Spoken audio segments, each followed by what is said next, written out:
All right, my name is Matt Kendeigh. Lisa asked me to come in today. I work here at the college, work in the fitness center. I'm on the work on the fitness floor in there. I'm a personal trainer in there. I'm a help with the ropes course. I'm actually teaching the ropes course class this semester. I know you're signed up for the class, aren't you? I don't know if anybody else in here is in that class. I teach strength and resistance training, strength and conditioning, walk, jog, run class. I don't have any of those this semester, but I've taught those classes before. Pretty much started off where you guys are, just taking these classes. When I originally got into it, I had no clue what I wanted to do when I came to college. I took a bunch of different classes, came over here, took a couple classes with Lisa, a couple with Mary Jo. Decided that this is what I really enjoyed doing, is working in sport with sports, athletes, different things like that. So I was actually, once I got done with the program, I went over to Clearview. I was a strength and conditioning coach over there for 2 years, and then money issues, they couldn't keep me on over there. I've worked at Westlake Recreation Center. I've worked, when I was there, I worked on the fitness floor, started off there, became a personal trainer out there. By getting into all this stuff, I now officiate basketball, officiate track, cross country, football. Possibly going to get into volleyball next year. I play all those sports, so it makes it a lot easier with the officiating aspect also. My certifications that I only have NSCA right now. I used to have the AFA certification.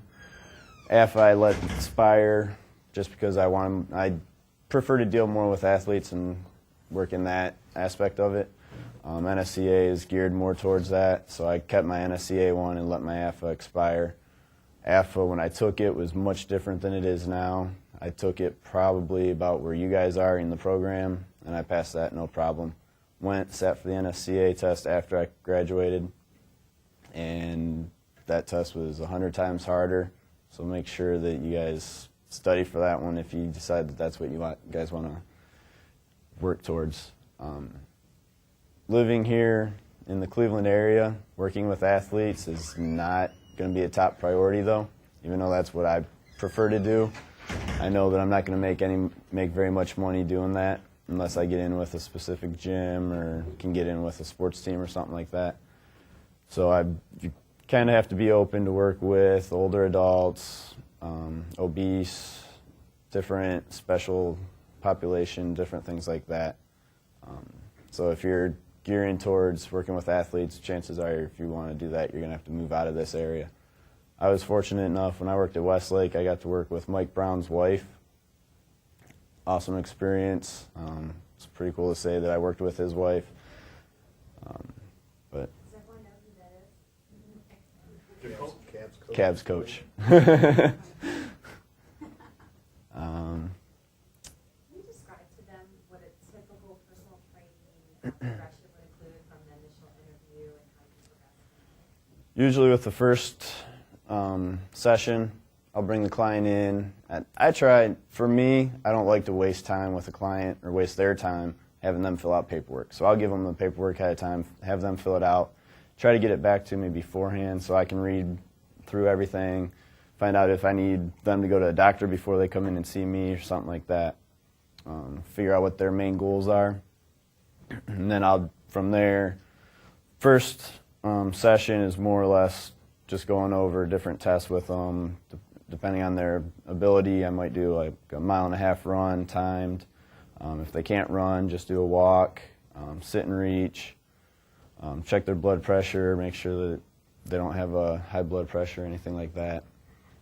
And then after that, that's when I get into actually giving them a program and start with actual workouts. I let them know up front that the first one's really not going to be much of an actual workout. But after that, they're all workouts. Every now and then you might want to do, if they're worried about their skin fold, something like that, you might want to just schedule in there where you're going to do a skin fold after 2 months, 3 months, whatever it is. Different assessments. Like on average, if I have somebody that signs up for 4 sessions, I'll do the first session, and then I'll do the second session probably within a week after, and then I'll put about 2 months in there, 1 or 2 months, depending on how much time they want to spend on their own before they get a new program or routine. And that way, they can start working out with one routine. Second time they come in, I'll give them a new routine, just so that they're not doing the same thing constantly and get bored with that. Anything else that you want?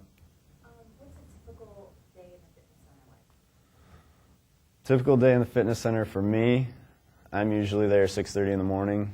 I prefer mornings. I'd rather get up, get my day over with, bright and early. Plus, with my officiating, it helps out that if I have a long drive to get somewhere, then I can drive there. But I'll wake up, get there at 6:30. I open up. Primarily here, I deal with senior citizens. So you get to listen to their complaints constantly. But I love working with them. It's fun. But then, as most of you have probably seen me, I'm also here throughout the day until usually 2 o'clock. Sometimes I stay longer. So I like dealing with all the students as well. At night, I don't work much nights anymore, but night is real slow, kind of boring at night, but through the middle of the day is probably the most fun if working with people my age. But in the mornings, I have a lot of fun working with senior citizens. Any questions for Matt? Can a student get like a personal trainer through LC? Would they go through one of you guys? Yeah. Where would that take place?